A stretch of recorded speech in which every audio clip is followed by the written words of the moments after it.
Hi, my name is Pablo. I'm the designer and part owner of Corsair bikes. I'm going to show you the Marque. This is a 5-inch travel. This is a high pivot, rearward pivot swing arm.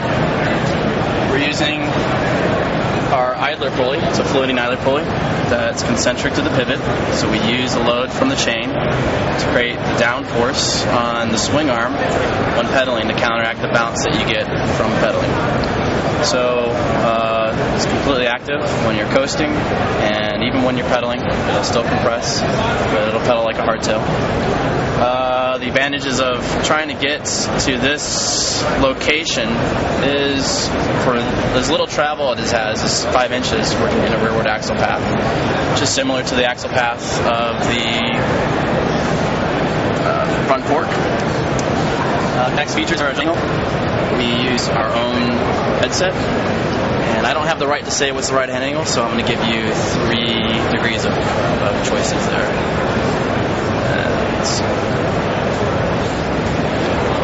Suspension is a 2-to-1 leverage ratio, so for 5-inch travel we're using a 2.5-inch stroke air shock. So we use a very small amount of air to suspend the rider. And on the other side here, I'll show you how it works.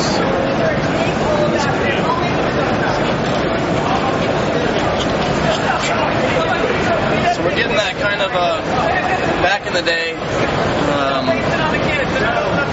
almost Sun-style high pivot, rear pivot design. And it's really hard to get a bike without the pulley to work with this pivot location. So our solution is here to allow users to feel the advantages of this location. That's it.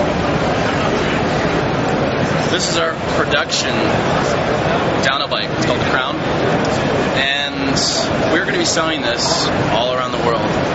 And there's thousands and thousands of courses out there, and every course being different lengths, different technical difficulties.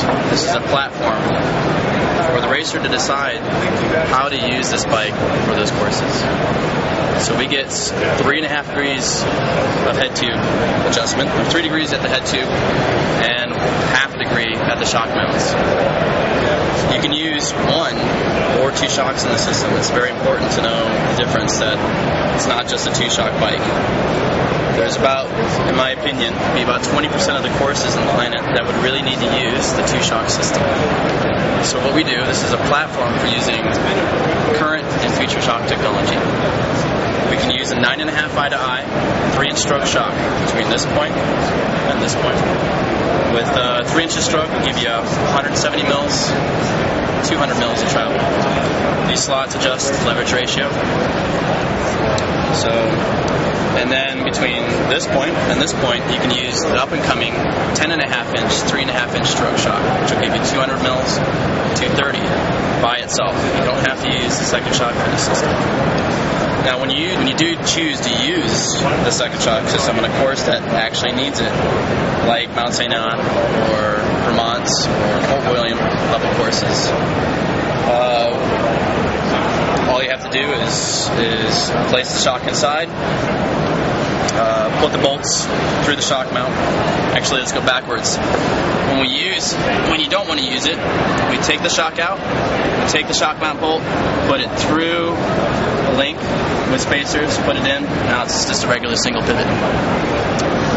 So when we use this system, when you do need to use the system, why would you want to use it? So under braking courses, under huge and high accelerated square edge hits or water bars, you're going to be slamming into them.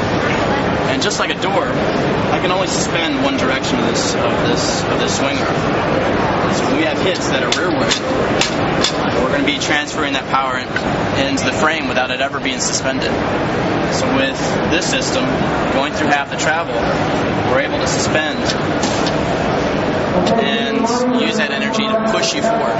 So the suspension system not only just doesn't absorb it, it actually uses the energy to keep your momentum and pull you forward. So when cross courses like that, we allow that as an option for you as a racer to choose to beat your competitors, to choose the right setup for the right course, and that's what we offer. The last piece of technology that we show on this frame is how do we use a single pivot, which has the least amount of mass possible, and also create the load on the swing arm to make it pedal efficiently and pedal like a hardtail. So balance is what creates pedal balance is what creates the suspension movement. So just by pedaling, changing your mass, bouncing. We use a chain to go over an 11-tooth pulley to load the swing arm, the appropriate amount of load to counter the balance. So the swing arm stays completely stiff under sprinting. That's it.